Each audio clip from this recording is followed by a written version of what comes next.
जी अस्सलाम वालेकुम, कैसे हैं आप? उम्मीद करता हूँ खैरियत से होंगे। So what's happening around the world में सबसे पहले आज की वीडियो में बात होगी TikTok ban in the US. Finally it happened. जिसका डर था वही हुआ और उसकी जद में हम लोग भी आ गए, यानी मैं भी उसकी जद में आया। कैसे आया आपको बताऊंगा। और बहुत बुरी खबर है, जितने भी लोग पूरी दुनिया के अंदर इसको यूज़ करते हैं, यूएस के अंदर रहने वाले या वो लोग जो यूएस से इसको ऑपरेट करवा रहे थे, उनके लिए बहुत बुरी खबर है। और फाइनली सबको मजाक लग रहा था, लेकिन फाइनली ये हो गया और आपको वो भी बताऊंगा कि इसके आगे मैसेज क्या आता है। दूसरे नंबर पर बात करेंगे आज की वीडियो में बोहेमिया। आप सब जानते हैं बोहेमिया को, अभी पाकिस्तान भी आए हुए थे और काफ़ी फ़र्क खोकर साहब ने उनको बुलाया हुआ था, शादी पे आए थे जफर सुपारी की। और बोहेमिया का लाहौर में एक कॉन्सर्ट था, इवेंट था, छोड़ के चले गए। बहुत गुस्सा किया और मैनेजमेंट को बहुत ज़्यादा उन्होंने रिएक्शन दिया और जो लोग उनको सुनने वहाँ पे गए हुए थे उनसे सॉरी किया। क्या हुआ, क्या वजह बनी, क्यों छोड़ के चले गए, इसके ऊपर भी बात करेंगे। तीसरे नंबर पे एक क्रिएटर के बारे में बात करनी है, जहाँ पे लोग इतनी बेहयाई फैला रहे हैं और कोई ना कोई वो रीज़न ढूंढ रहे हैं कि किसी तरह वो पैसा कमा लें, चाहे वो अपने घर वालों को दिखा के, चाहे वो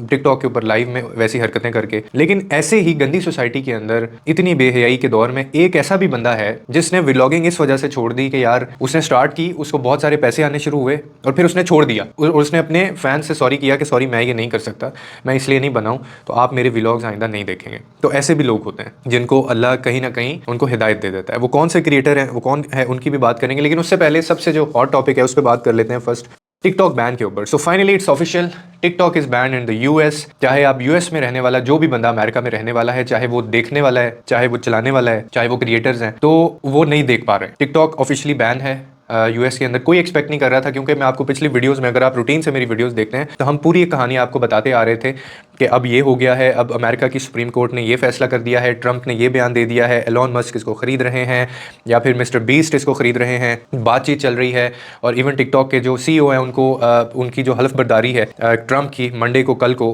उस पर भी उनको बुलाया गया है। तो जहाँ पे इतनी ज़्यादा निगोशिएट हो रहा था और ये बातचीत चल रही थी, फिर अचानक से इसको बैन क्यों कर दिया गया, मैंने भी एक्सपेक्ट नहीं किया था। तो मुझे भी लग रहा था कि एक्सटेंड हो जाएगा, ये स्टे ले लिया जाएगा।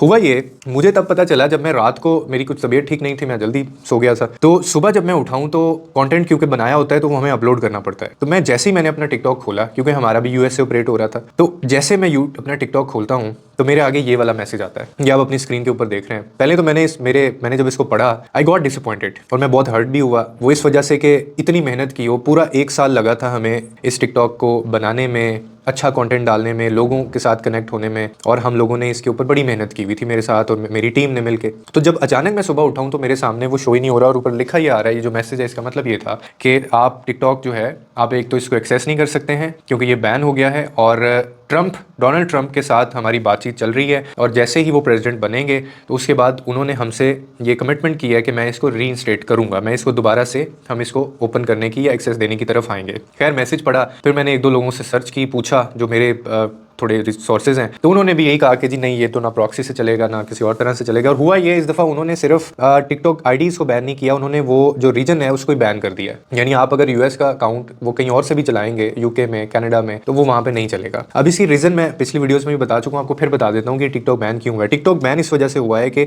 चाइना की कंपनी है, आसान से अल्फाज में उनको सिक्योरिटी थ्रेट्स लगता है अमेरिकन को कि जी ये सिक्योरिटी थ्रेट है, इस सेंस में कि हमारे इतने मिलियन बिलियन यूजर्स हैं टिकटॉक के ऊपर, तो ये डाटा शेयरिंग होती है, ठीक है।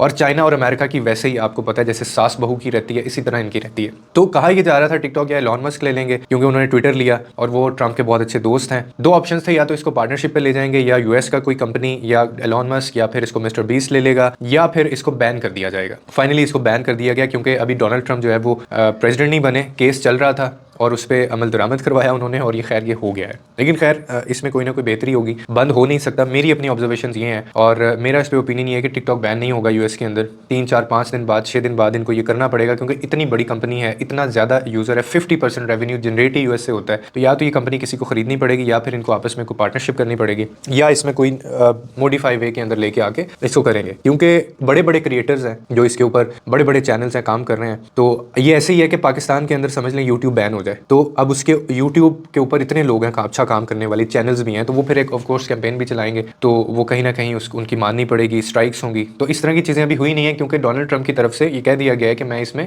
ये बैन नहीं होगा, इसका हम कोई हल निकालेंगे। लेकिन उन्होंने मंडे को खैर अपना वो उन्होंने ओहदा संभालना है, तो अब देखते हैं कि उसमें क्या होता है। तो बहुत सारे लोगों के लिए ये बुरी खबर है, उन लोगों के लिए बुरी खबर है जो बेचारा इसके ऊपर अच्छा काम कर रहा था या लोगों को इन्फॉर्मेशन दे रहा था, प्रोडक्टिव कंटेंट उसका होता था, और उन लोगों के लिए खैर अच्छी खबर है जो इसके ऊपर बेहयाई फैला रहे थे। तो ये तो हो गए टिकटॉक की बात। अब दूसरे नंबर पे बात कर लेते हैं, बोहेमिया का एक इवेंट था जी लाहौर के अंदर, और वो वहाँ पे जाते हैं और वो अचानक से गुस्सा कर जाते हैं। जब उनकी बारी आती है तो उनको पता चलता है वो 15-20 मिनट अभी परफॉर्म करते हैं, तो उनको कहा जाता है मैनेजमेंट की तरफ से कि आपका टाइम खत्म हो गया है। तो वो इस चीज़ के ऊपर काफ़ी हाइपर हो जाते हैं कि मुझे 5 घंटे से तुम लोगों ने 60 मिनट का या 90 मिनट का ये मेरा उनके साथ प्रोग्राम था, और लोग यहाँ पे मेरे लिए आए थे, लोग मुझे सुनने के लिए आए थे, मेरा नाम तुम लोग इस्तेमाल कर रहे हो और मुझे तुम लोग कह रहे हो कि 15 से 20 मिनट है और 5 घंटे में पीछे स्टेज के बैक स्टेज पे मैं इंतजार करता रहा हूँ। तो ये तो कोई तरीका नहीं हुआ। जिसके ऊपर उनके फैंस ने भी बहुत ज़्यादा उनको अप्रिशिएट किया और उन्होंने कहा कि जी हम आपको सुनना चाहते हैं, हम आपको सुनने के लिए आए हैं। तो काफ़ी उन्होंने मैनेजमेंट से उन्होंने शिकायतें की और वो माइक लेके वो बाकायदा लाइव शुरू हो गए और उन्होंने कहा कि जी मैं ये हरगिज़ बर्दाश्त नहीं करूँगा, लोग मुझे सुनने आए हैं और मेरी एक वर्थ है, मेरी एक रिस्पेक्ट है, मैनेजमेंट ने मुझे रिस्पेक्ट नहीं दी है, मैं 5 घंटे से अगर पीछे बैठा हुआ था तो मुझे आप लोग पहले बुला लेते, तो ये क्यों ऐसा किया है। तो ये बड़ा अनफेयर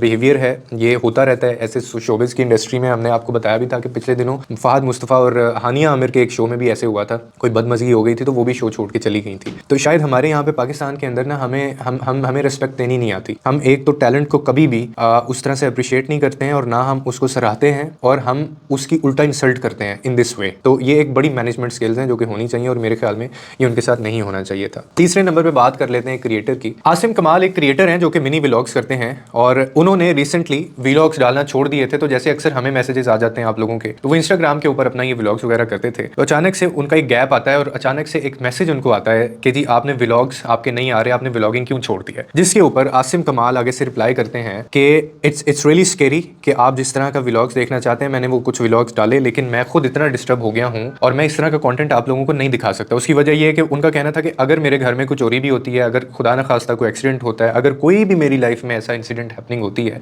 तो मुझे आप लोगों को अपडेट रखना पड़ता है और आपको उसमें से कंटेंट निकालना पड़ता है। आपकी अम्मी को कुछ हो गया आपने कंटेंट निकालना है, आपकी बहन को कुछ हो गया है, शादी हो गई है, बच्चा हो गया है, और या फिर और भी कुछ हो, बहुत सारी चीज़ें जो हम स्क्रीन के ऊपर डिस्कस नहीं करते। वो कहता है कि इन सारी चीज़ों में से आपको कंटेंट निकालना पड़ता है और ये मुझे लगता है मैं नहीं कर पाऊँगा, मुझे नहीं समझ आ रहा है, मैं मेंटली इतना डिस्टर्ब हो गया हूँ और मुझे लगता है कि शायद मैं इस चीज़ के लिए नहीं बनाऊँ। तो इसीलिए मैं माजरत करता हूँ, आप लोगों के सामने मैं ये कंटेंट नहीं लेके आ सकता।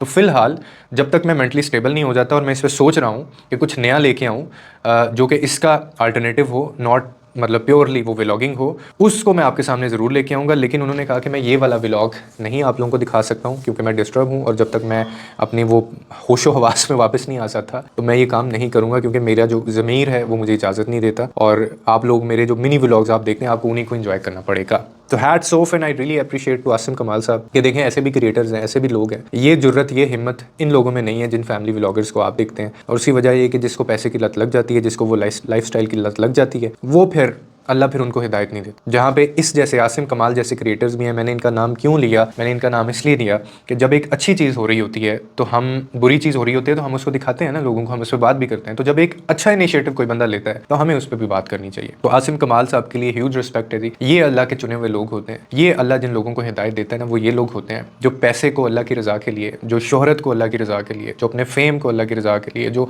अपना जो भी लाइफस्टाइल है उसको अल्लाह की रज़ा के लिए वो छोड़ देते हैं और वो फिर डिस्टर्ब होते हैं इन चीज़ों की वजह से। लेकिन ये वो लोग हैं जिनकी तरबियत इस तरह से हुई होती है, जिनको घर से कहीं ना कहीं एक सीख मिली होती है कि बेटा तुमने ये चीज़ें करनी है और ये इज़्ज़त नफ्स होती है और ये प्राइवेसी होती है और ये मैनर्स होते हैं, ये वैल्यूज़ होती हैं, ये नॉर्म्स होते हैं। तो फिर वो ऐसा फैसला लेते हैं। जहाँ पे तरबियत ना हो, जहाँ पे बाप खुद इस चक्कर में लगा हुआ है, माँ खुद इस चक्कर में लगी हुई है, बहन खुद इस चक्कर में लगी हुई है, तो उनको समझाने वाला तो कोई है ही नहीं ना, क्योंकि पीछे से तरबियत ही ऐसी है, पीछे से किंगडम, एनिमल किंगडम ही ऐसा आ रहा है। तो वो फिर इस रास्ते पे कभी आते नहीं है, ठीक है, वो हिदायत कभी नहीं पा सकते लोग। तो ये थी आज की वीडियो में। उम्मीद करता हूँ आपको इन अपडेट्स से कुछ ना कुछ सीखने को मिला होगा और मज़ीद इसी तरह की वीडियोस के लिए आप चैनल को सब्सक्राइब करें अगर आपने नहीं किया, ताकि मज़ीद ऐसी वीडियोस आप तक पहुंच सकें। और इंशाल्लाह मिलते हैं नई वीडियो में। लोगों के लिए तब तक आसानी पैदा कीजिए, रब आपके लिए आसानी पैदा करेगा।